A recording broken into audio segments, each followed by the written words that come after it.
पिंपरी चिंचवड महानगरपालिका सार्वत्रिक निवडणूक 2026 चे बिगुल वाजले असून राजकीय हालचालींना वेग आलाय। प्रभाग क्रमांक 10 येथून राष्ट्रवादी काँग्रेस पार्टीच्या वतीनं वर्षा दत्तात्रय भालेराव यांनी आज आपला अधिकृत उमेदवारी अर्ज दाखल केला आहे।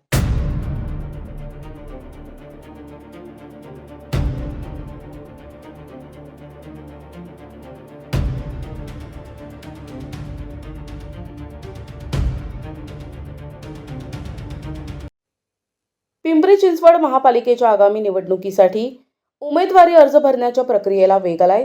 प्रभाग 10 मधील 10B हा गट ओबीसी महिला प्रवर्गासाठी आरक्षित असून या गटातून राष्ट्रवादी काँग्रेसने वर्षा भालेराव यांना संधी दिली आहे। मोरवाडी, संभाजीनगर आणि शाहूनगर या महत्त्वपूर्ण परिसराचे प्रतिनिधित्व करण्यासाठी वर्षा भालेराव यांनी आज निवडणूक निर्णय अधिकाऱ्यांकडे आपला अर्ज सोपवला।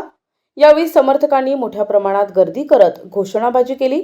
विकासाच्या मुद्द्यावर आणि स्थानिक प्रश्नांच्या सोडवणुकीसाठी आपण कटिबद्ध असल्याचे भालेराव यांनी यावेळी स्पष्ट केले। NTV news Marathi, Pimpri Chinchwad.